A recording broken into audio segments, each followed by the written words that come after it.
क्या आपको भी पीसीओएस है? तो पीसीओएस वाली लेडीज जरा ध्यान से सुनना। कभी सोचा है कि आपके acne, hair fall, irregular periods का असली कल्प्रिट सिर्फ आपकी ओवरीज नहीं, आपके एड्रिनल ग्लैंड्स भी हो सकते हैं। आज मैं आपको सिंपल स्केच के थ्रू समझाती हूँ कि पीसीओएस में एंड्रोजन ओवरीज से आते हैं या एड्रिनल ग्लैंड्स से, और दोनों का ट्रीटमेंट कैसे अलग होता है। तो आप मेरे साथ इस वीडियो में जरूर बने रहिएगा अंत तक, ताकि आप अपने पीसीओएस को डिकोड कर सकें। Hi, welcome to Indu's wellness hub. I am a holistic health and wellness coach and working on women's health for a long time. सबसे पहले आपको ये देखना होगा जरा समझने के लिए कि देखिए, एंड्रोजन जैसे कि टेस्टोस्टेरोन, DHEA या फिर हम कह सकते हैं एंडोनेस्टाडाइन, दोनों सोर्सेस से बन सकते हैं।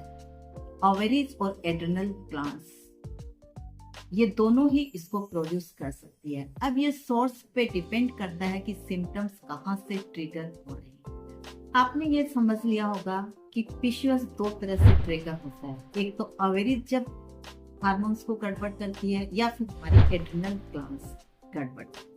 तो ओवेरियन पीसीओएस में कल्प्रिट होता है इंसुलिन रेजिस्टेंस ज्यादातर। जब इंसुलिन हाई होते हैं तो क्या होता है कि ओवरीज को सिग्नल मिलता है कि ज्यादा टेस्टोस्टेरोन बनाओ, और रिजल्ट क्या होता है, पीरियड्स डिले होते हैं या स्किप हो जाते हैं, क्योंकि ओव्यूलेशन डिस्टर्ब हो जाता है। इससे क्या होता है कि इनफर्टिलिटी रिस्क बढ़ जाता है, चिन पे आपके हेयर आएंगे या एक्ने भी आ सकते हैं। कुछ भी प्रॉब्लम आपको अकॉर्डिंग टू आपके दोसाज यह ट्रिगर हो सकती है। याद रखिए, आपके दोसाज जो बॉडी के एक नेचुरल होते हैं फोम, जो आप जिसके साथ आप बॉडी लेकर के इस दुनिया में आते हैं, वो इसको बहुत हद तक मैनेज करते हैं कि क्या चीज आपको ट्रिगर करेगी। अब ट्रीटमेंट के लिए हम बात करें तो सबसे पहले क्या करना होगा, इंसुलिन रिसेट पे ध्यान देना होगा। उसके लिए आप प्रोटीन अच्छा लेंगे, हेल्दी फैट्स आपको लेना है, एंटी इन्फ्लेमेटरी डाइट्स पे आप जाएंगे। ये सब के लिए आप डिटेल्स में मुझसे बात करें। अब आता है एड्रिनल पीसीओएस। यहाँ ट्रिगर होता है आपका स्ट्रेस। ब्रेन से एक हार्मोन ACTH एड्रिनल ग्लैंड्स को पुश करता है कि वो DHEA और DHEAS को बनाए। इससे क्या होता है, रिजल्ट आपका क्या आएगा, सीवियर एक्ने हो सकते हैं, बॉडी हेयर ग्रोथ हो सकती है हिर्सुटिज्म की तरह, यहाँ चिन के आसपास या माउस्टेज के आसपास एक्नेस भी हो सकते हैं। सिम्टम्स होता है स्ट्रेस के टाइम, ये क्या होते हैं, ज्यादा फ्लेयर हो जाते हैं। जब जब आप स्ट्रेस में आएंगे तब ये ज्यादा बढ़ेंगे। ट्रीटमेंट के लिए फोकस करते हैं हम, तो करते हैं स्ट्रेस मैनेजमेंट के लिए। मतलब आपको daily yoga, meditation and sleep discipline को फॉलो करना बहुत जरूरी है।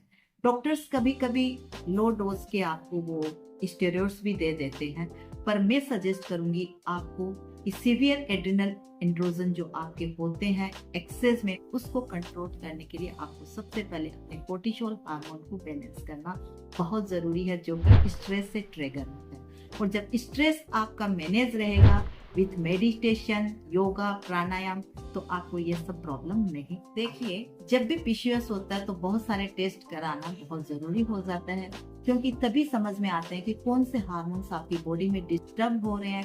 आपका पीसीओएस है वो एड्रिनल ग्लैंड से रिलेटेड है या ओवेरियन सिम्टम से रिलेटेड है। तो उसको टेस्ट से समझने के लिए हम ऐसे देखते हैं कि टेस्टोस्टेरोन अगर हाई है और DHEA नॉर्मल है, तो ये होता है ओवेरियन इन्वॉल्वमेंट, क्योंकि DHEA आपका नॉर्मल है। लेकिन अगर DHEA हाई है और एड्रिनल इन्वॉल्वमेंट हम उस समय मानेंगे, क्योंकि वो कोर्टिसोल के कारण इंक्रीज हो रहा है। और अगर दोनों हाई है तो हम ये समझेंगे कि मिक्स टाइप का वो पीसीओएस है। तो ध्यान रखिए, ये दोनों हार्मोन्स को हम इस प्रकार चेक करेंगे। आप खुद भी समझ सकते हैं आपको कि कौन सा हार्मोन्स आपको इफेक्ट कर रहा है, और उसके कारण आपको पीसीओएस में क्या सिम्टम्स आ रहे हैं और क्या क्या प्रॉब्लम हो रही है। अब जब आपको पता लग जाएगा कि आपको ओवेरियन पीसीओएस है, तो आपको इंसुलिन रिसेट पे फोकस करना होगा। और अगर एड्रिनल पीसीओएस है तो आपको फोकस करना होगा अपने स्ट्रेस मैनेजमेंट।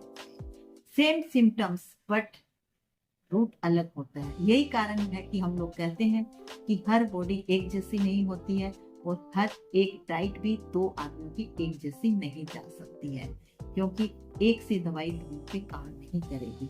हमें जब ये पता होगा कि रूट कोज क्या है, उसी के अकॉर्डिंग हमें प्लान तैयार करना। लेडीज, ये समझना बहुत जरूरी है कि पीसीओएस हम किसी की गलती नहीं है, ये हमारे बॉडी का एक सिग्नल है कि सिस्टम ओवरलोडेड हो रहा है। अगर हमें लगता है कि हमारी प्रॉब्लम स्ट्रेस के कारण है, क्योंकि स्ट्रेस जब भी हमें होगा तो हमारे सिम्टम्स और फ्लेयर हो जाएंगे। पीरियड्स का पूरा साइकिल ही डिस्टर्ब हो रहा है तो ओवेरियन रोल जाता है। अपने दर्द को समझना और उसके अकॉर्डिंग डाइट को प्लान करना बहुत जरूरी है, क्योंकि तभी सॉल्यूशन मिले। तो याद रखिए, पीसीओएस दो तरह के होते हैं। आपका एड्रिनल ग्लैंड रिलेटेड भी हो सकता है और ओवेरियन रिलेटेड भी हो सकता है। टेस्ट कराना बहुत जरूरी है एंड अकॉर्डिंगली अपने आप को हील करना और उसके लिए काम करना भी जरूरी है, क्योंकि अगर आपको इंसुलिन रेजिस्टेंस वाला पीसीओएस है तो आपको फूड पे काम करना बहुत जरूरी है। Low GI food, high protein and anti inflammatory with antioxidants diet लेना भी बहुत जरूरी है। और अगर वही ये एड्रिनल ग्लैंड वाला पीसीओएस है तो आपको योगा, मेडिटेशन और अपने स्ट्रेस कंट्रोल पे ध्यान देना चाहिए। तो फ्रेंड्स, अब क्लैरिटी मिली कि पीसीओएस का असली राज क्या है। Save this video as your PCOS map और अपने दोस्त के साथ जरूर शेयर करो जो कि इस दर्द से हमेशा गुजरती है। सब्सक्राइब करो इंदूज वेलनेस हब को ऐसी ही और अधिक जानकारी के लिए। Stay healthy, stay happy. याद रखिए, अच्छी सेहत का एक ही फंडा, सही खाना, सही जीवन।